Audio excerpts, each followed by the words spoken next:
Thank you.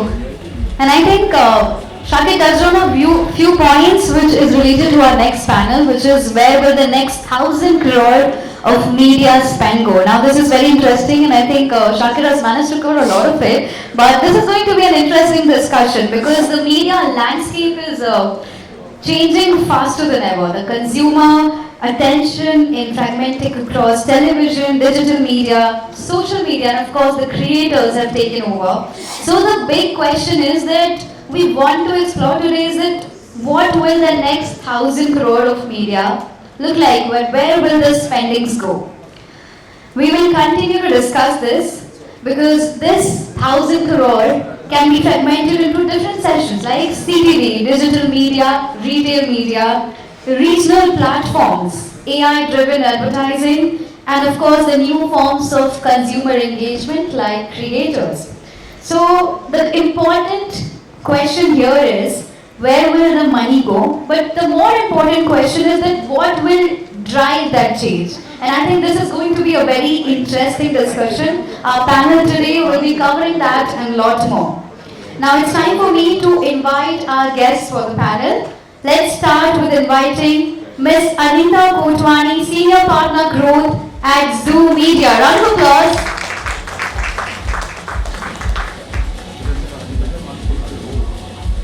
Thank you so much for joining us.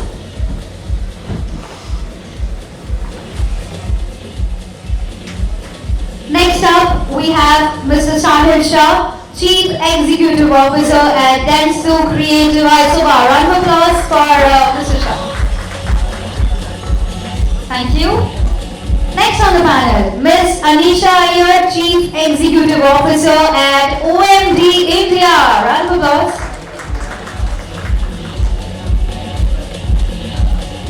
Yes, we're going to be following that.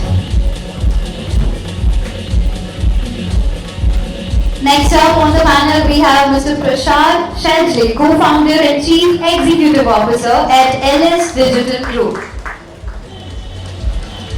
Next up, Ms. Mimi Dave, COO, Madison Media Plus. Please welcome her with a huge round of applause. And now, we have a guest visiting India. Please give a huge round of applause for Mr. Kang, Chief Executive Officer at KRAFTON Platform India. Thank you for joining us, Mr. Kang. And this panel is going to be moderated with a very special guest, Ms. Benita Chacko, Associate Editor at afaqs. Round of applause for Ms. Chacko.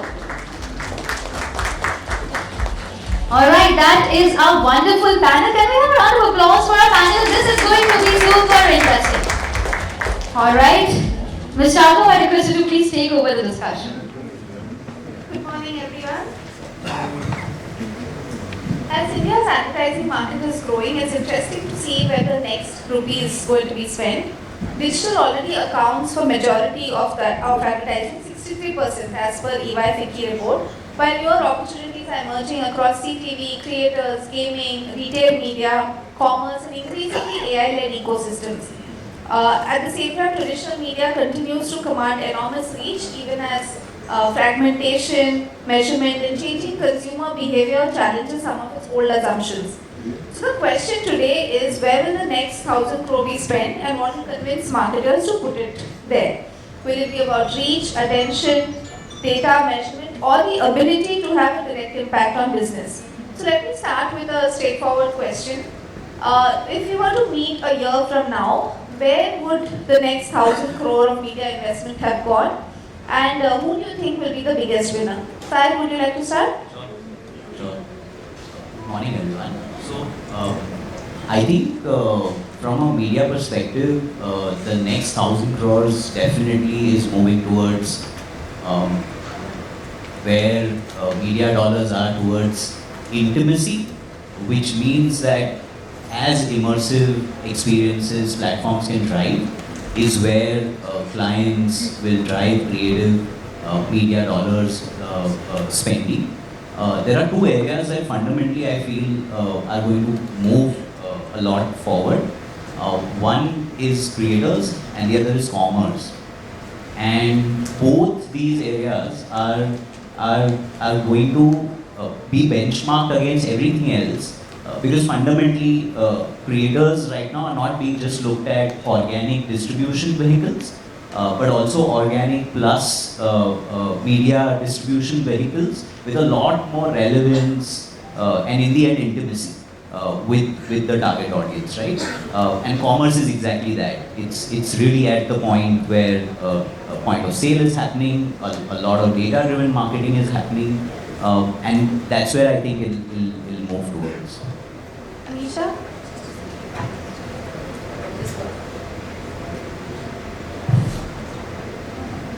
I'm just wondering how rare is it for two agencies to have very similar opinions, but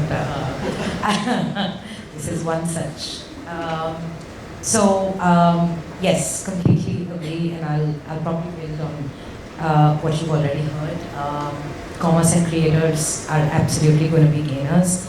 I would add connected TV to the mix as the three largest gainers with respect to incrementality of spends and not necessarily optimization of existing investments, because the more you earn from commerce and creators, technically you can invest in media.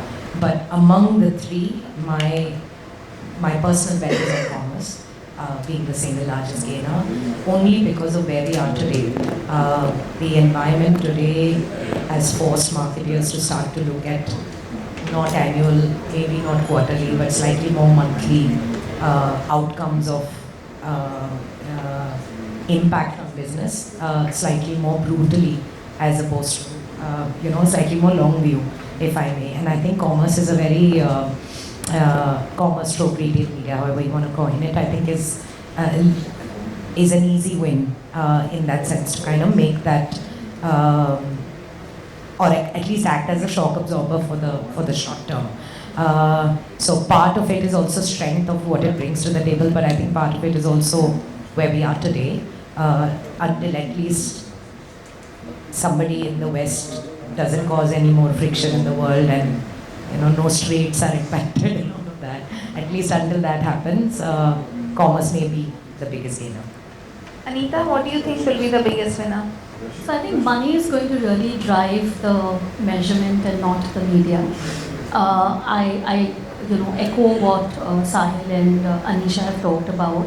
So yes, definitely the video systems, the commerce story, the creator economy are all areas which will definitely grow. But what is going to be important is when you're measuring reach and accountability, these three new emerging mediums tend to do that a lot better, and hence the money and investment going there. At an overall level, when you finally look at measurement and when you do your mix modeling, I think advertisers, stroke agencies are really going to spend their dollars from where they see their returns. New age ones, yes, because they're able to give us better accountability. Old ones, if they catch up with the measurement story and you have data and analytics pivoting the larger spend story, then that's going to be another new area where some amount of money advertisers will start spending because they're going to be pressured on their investments and they really need to know which channel is going to drive that. Prasad, what would you like to say? Yeah, good.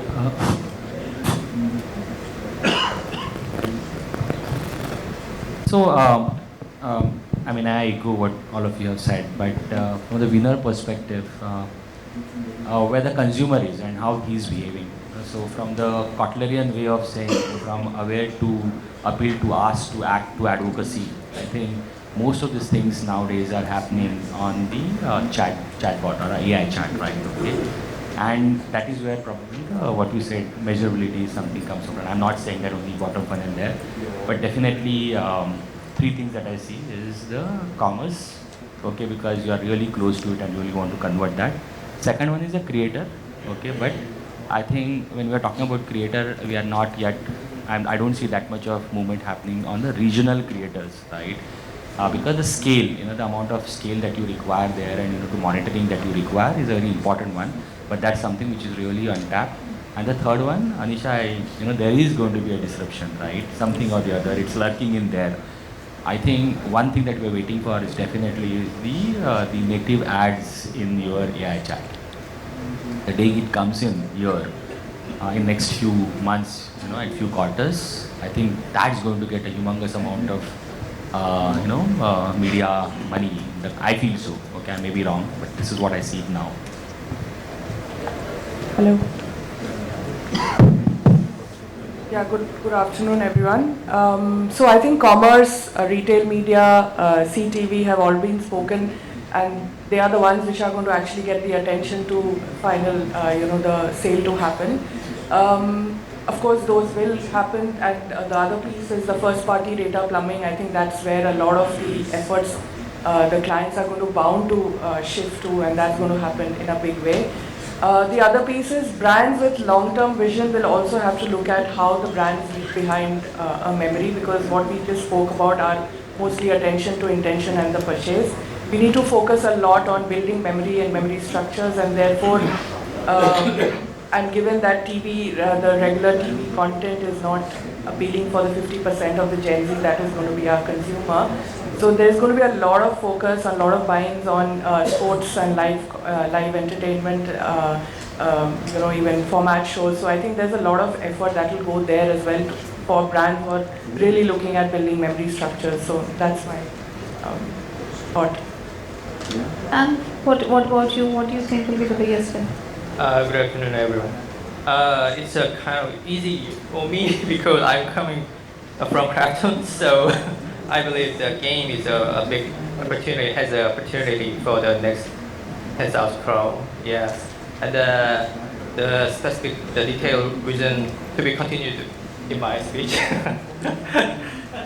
Right. Anita, which medium or channel would have lost that money? So I don't think there's a single differentiated channel that you can say would have lost that money.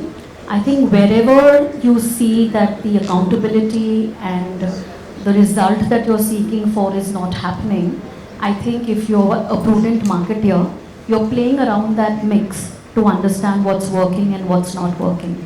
So the interplay between the channels, what they deliver for you, is finally telling you to figure out what's your optimization strategy going forward. So if reach accountability is not being driven by a channel, by default it will be moved out of the plan and something else will take its place. What are marketers currently under-investing in because the measurement, targeting or attribution isn't mature enough yet? So like I mentioned, my favorite is the building the top funnel and being more long-term. So I think somewhere we are, and there's so much pressure on actually the sales numbers to drive. There's a lot of focus on being very close to the decision making, which is the intent and the purchase. What we are under-investing, and we've seen it, like some brands who do not build the brand or build the top funnel, eventually if you're not present for 6 months, they're forgotten. So I think that's one area which is what advertisers and marketers need to keep in mind. The other is how the regional is becoming the new national, and the ability to sort of target the regional markets, because those are the growth engines for a lot of brands. Like if you look at Maharashtra, West Bengal, South has always been a growth engine, but Maharashtra, West Bengal are also growth engines, and the finer targeting opportunities that these markets give us, even at a pin code level, and the probabilistic audiences that we are able to determine in these sort of markets, I think those are the opportunity areas where people are under-investing. Another big platform, some 500 million number for gaming audiences, I think that's another place where actually the marketers are struggling to sort of capture this audience because of the lot of the measurement issues and the safe brand safety issues, etc. So yeah, these are the areas marketers are under. Anisha, consumers are increasingly spending a lot of time on short form videos, AI-led ecosystems, retail media, but spending more time doesn't necessarily equal attention. So how do you decide which platforms are actually worth paying for? So the good news is it's measurable, and therefore then you rely slightly more on science to give you some of those answers. You're right, just because time spent is high doesn't necessarily equate attention. Forget that, it doesn't necessarily equate ad spends either. For the longest time, I mean, there's a part of me that will always be a digital first native, and I've had to justify digital being in the media plan despite time spent of that being higher than television for decades in that sense. So one, it's not as simple as time spent equals something. I think there are a few factors. One, measurement has matured. Media has gotten a lot more accountable. I think media agencies also over a period of time have started to move beyond reach and frequency conversations to outcome-oriented conversations. So one, there is measurability that you can rely on. In fact, there's a lot of work that we do in the area of attention even outside of business outcomes. So there's some science there. But I think the nuance, which is a little bit of the right brain that can play a role, is what is the consumer's mindset when he's on that particular channel or media consuming at that point in time. So if you're looking at a 7-minute, shorty movie, at that point in time, I do not want to be interrupted. I mean, that's the time that I want to watch that content. So, bug me before, bug me after, or stay so native during that it doesn't feel like an ad in your face. As opposed to when I'm sitting, chilling on my couch and I'm watching something, and therefore something comes up as purely adsy on connected TV, I'd still respect that slightly better, even though a short form is leaning forward and has all the other matrices going for it, not necessarily the right environment. So there may not necessarily be a so-called right to succeed or right environment variable, but I wish there was a little bit of wisdom of the planner when they do add it or not add it in the plan. So that's one softer aspect. And I think the other one is, again, slightly more relevant today, is how much clutter are you dealing with in a particular place, because you still need cut through. Most ads, unfortunately, and my apologies to the creative industry in the country, but most ads look the same, they say the same story. I mean, I could totally replace 5 brands in one ad and it doesn't look bespoke more often than not, which means you need cut through, which means you need less clutter. So if there is a way you can bring in a little bit of the wisdom of clutter and a little bit of wisdom of what the consumer is doing at that point in time, or what matters to him or her at that point in time, then you're slightly better off making decisions as opposed to numerics. Anisha had mentioned CTV as one of the big winners. Prasad, is CTV today ready to become a meaningful recipient of incremental brand budgets, or is it still just an extension of TV and digital video? Okay, that the view of mine probably could be because of the clients that I'm interacting with.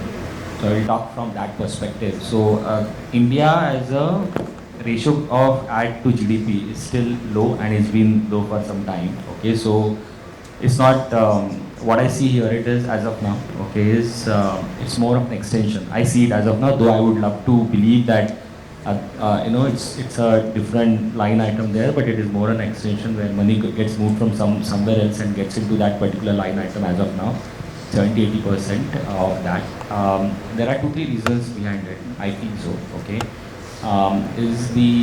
Though many of the reports keep saying that ad budgets are growing in this country, but it is more of a redistribution of money, and probably what we could have sort of imagined if I had compared it with developed countries, it is too less. Okay, so it is more of a readjustment as a overall, and it gets percolated down to CTV also.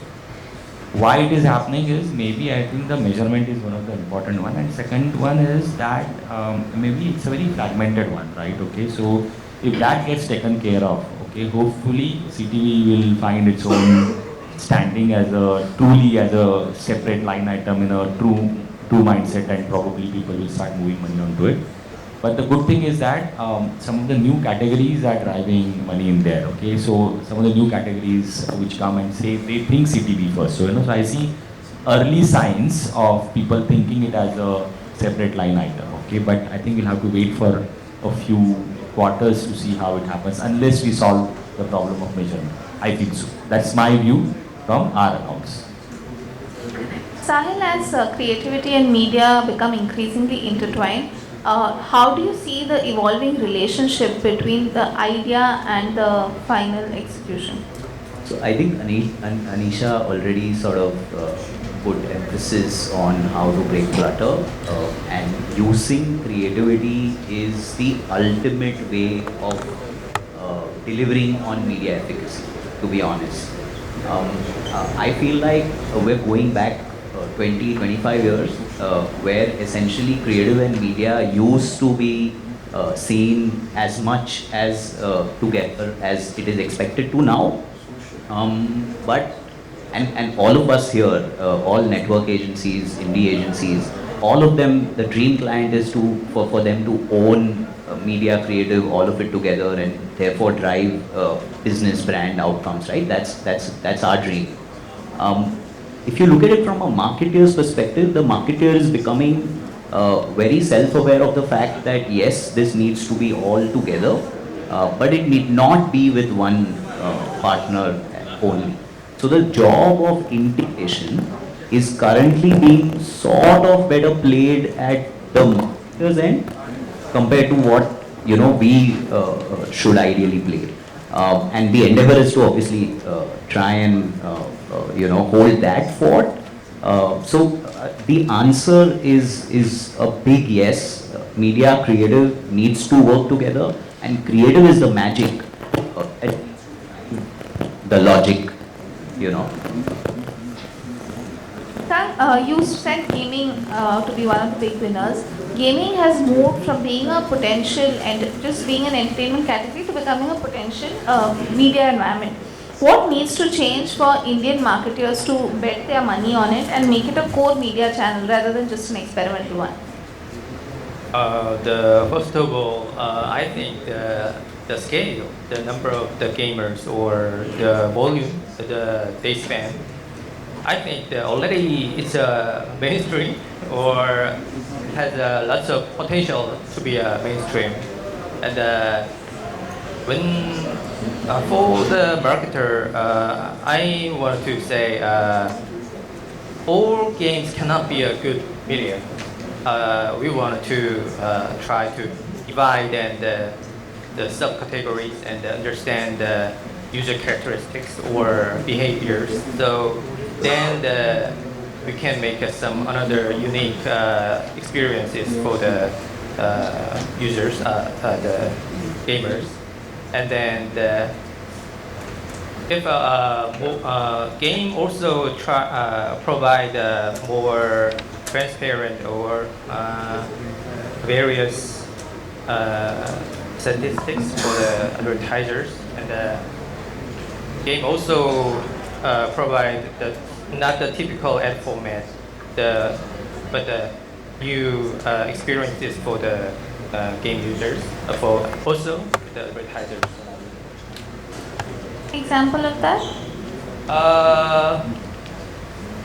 Maybe the typical ad format, such as small banners or some other interstitial stuff like that. But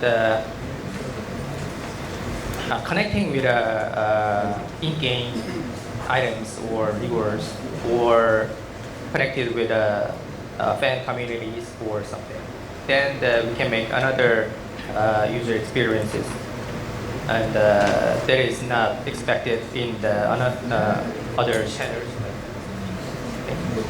It can be possible because when we watching the shorts on YouTube or CTV, then most users a little passive. But when somebody play the game, they are highly active and they focusing and thinking. So maybe he engaging is very high and with a high attention. So with that attention, they if they want to reward item, then they focus on the videos or some other brand campaigns. Then that the phenomenon and situation can be more kind of efficiency or effectiveness. So the tech kinds will be provided. Has last year's RNG ban, what has been the impact of last year's RNG ban on gaming?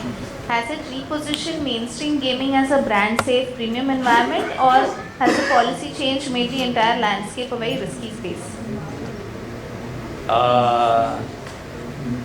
I paid my KRAFTON from India last year, and that policy released end of last year, so it was a little shock in short term. But I think that after the RNG ban, the gamers moved to the highly engaging video games or esports platform games. So the now after the RNG ban, every ad placement in game maybe be re-evaluated. So the more bigger and attractive game traffic, user traffic, much more advertiser will be concentrated, spend their budget to the such games. So the after the some time, it will be the chance for the advertisers and also the game as a medium. Prasad, as consumers increasingly use AI tools to discover brands, information, etc., how do you see the media spends evolve around GEO? Interesting question. When you, I think I talk about the messy middle, right, wherein people are, sort of traversing through the whole decision making in those half an hour on that chat, right, and that is the time where brand will get, sort of under consideration and probably they will buy. So we did a very interesting study wherein what we did, and unlike in SEO, wherein your visibility can vary day on day. Okay, that's scary.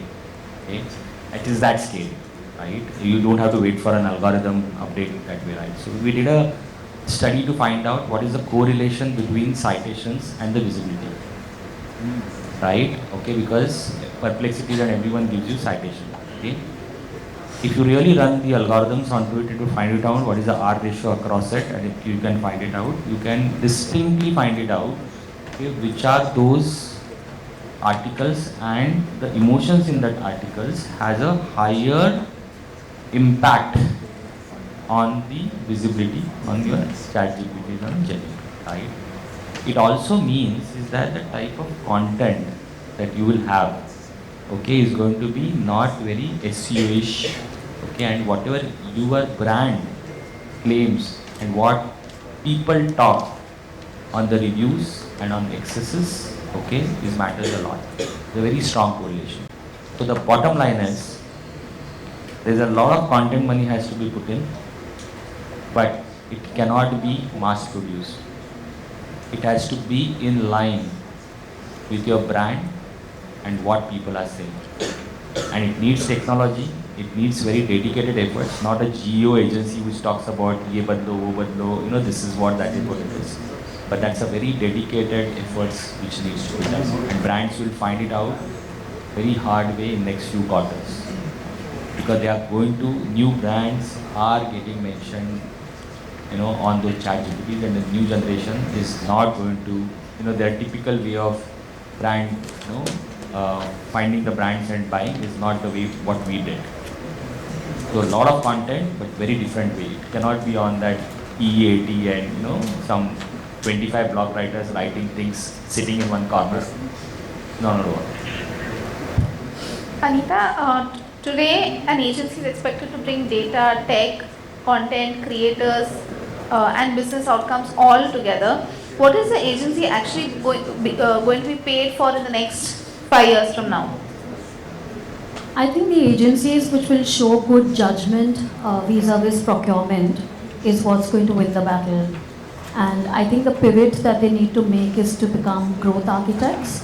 All the verticals that you spoke about, right, whether it is data, content, commerce, retail, if you don't move from execution to orchestration as an agency, and here I'll look at the talent pool that you have today, and we talk about COOs, but if they are chief orchestration officers rather than the operating officers, because operating was more executional, this is more strategic in nature. So you really have to have the depth of knowledge today on a lot of new verticals to orchestrate the entire journey. And agencies that are able to pivot to that and become the growth architects for the client, I think are the agencies in the future that will win. Because two things are happening, right? Buying is getting commoditized, is getting automated. Technology everyone is going to use. So what is going to be your differentiator? Then your differentiator is really going to be saying, can I be your growth architect? Can I drive that business up for you? And if I can orchestrate all traditional, emerging, new age technologies all pulled together, then you're working with an agency saying, here is great talent who understands the evolution of this ecosystem. Maybe AI is already changing creative production, targeting, optimization and measurement. Does that mean the next 1,000 crore will buy significantly more media output than the previous 1,000 crore? So, see, AI will accelerate everything that natural intelligence does. So first of all, I think it will, I'm just going a little back, stepping a little back, so it will help us in our planning, execution as well as implementation. In the planning and in the execution phase, what we will do, and we are already able to do, is look at different scenarios of plans. You can do 10 different scenarios with different data signals and see what is going to deliver the best. And at an execution stage, which is AI-led buying and AI-led execution, we will be able to take decisions much faster with of course natural intelligence judgment, and we will therefore be able to do much more optimized approach to our business objectives and speed. So I think that's what AI will help us or enable us to do. Not necessarily more output, but maybe more outcome is what we should be looking at when we think of how AI can accelerate our lives. Yeah, just ask one thing. Sahil, as media becomes increasingly fragmented and performance-led, are we optimizing creativity out of advertising? And from your vantage point across creative and media, where does the big idea still matter? And can creativity itself influence where the next 1,000 crore is going to be spent? Wow, there are 3 questions in that one question, so I'll try and sort of address it. The big idea today is democratized. Today the big idea is not just that one master film that you drive all your comms on and try and drive relevance on, because if you put all your marketing dollars behind one creative, you tend to increase your rate of failure on creative landing or not much higher than distributing it. So what we've done is now fundamentally our performance 3.0 retainers with clients, our creative and media all-in-one retainers, where the pitch is creative is the new targeting, and therefore all the creatives in the library you can use to be able to get to a prospect, top, middle, bottom funnel, using different types of hooks and CTAs and so on and so forth, including regional nuances, including content creator-led nuances, including testimonial brand-led sort of nuances. And the bit on creative is that these days you try and put up as much and throw as much at the wall as you can, and then something will stick. And the ones that stick are the ones that are performing and therefore delivering for clients. So I feel like the job of media, with all Anita spoke on how it's already automated, and with AI more and more doing automation at scale, the job of media will be how to drive more effectiveness using fundamentally, which we used to say in the good old days, that the right creative at the right time to the right audience in the right sort of environment and psyche, and therefore you deliver. So it's as simple as what the fundamentals were. Anisha, can you close the discussion with telling us what needs to change in India's measurement ecosystem for you to confidently spend a significant amount of money on newer platforms? Since I'm closing the discussion, let's make it fun. Sorry. Look, everything is measurable. Okay, and I think the fun lies in the black and white and the grey. I had this very interesting discussion recently saying there isn't anything that if you put your mind and process to that cannot be measured. So you have a world of black and white in figuring out a way to beat data up in order to tell you something. But I think the fun is in the grey because a large part of what you do is your own experience, conviction, and a little bit of gut. And I don't think you can put a finger to it or a number to it or process to it. So controversially so, I think the entire creator and influencer ecosystem may not be the tightest measured. It has enough flaws and enough everything within it. But gut feel says it's the right thing to do, and therefore you invest, and therefore large advertisers and large brands are investing despite knowing all of the pitfalls. And it's not like they're blind to it or they're just pretending dumb about it. The fact is that there is a certain gut code that your experience has taught you over a period of time, and then you just have conviction, and therefore you pick it up and run. So to my mind, measurability has never been the problem. If you put your mind to it, money to it, and some half decent process to it, you can measure anything. But I think I think you had the word confidently in your question, and I think that will come from either your own gut or whoever, and if you're in marketing or whoever you choose to partner with, at least have that much belief in your partnership, and therefore on your agency's gut feel that they wouldn't recommend something that will be detrimental to you, because if you fail, they fail. And the minute you understand that, I think it unlocks a very different level of bravery, if I may call it that. Okay, thank you so much. I think that's all we have time for. Thank you for the wonderful insights. Thank you. Thank you so much, panelists. I request all of you all to please come together for a group picture.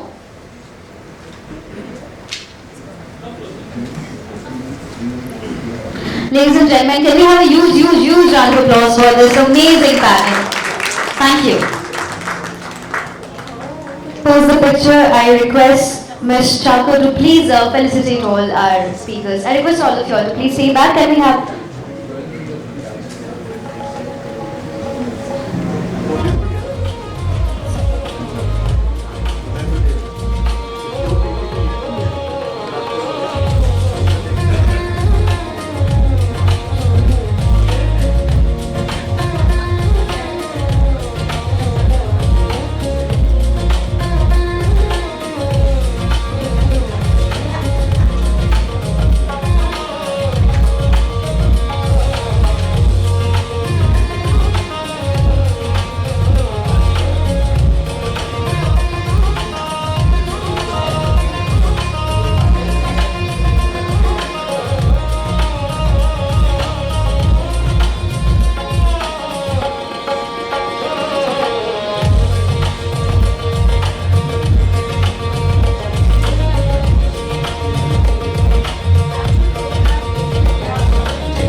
Thank you so much, Anita.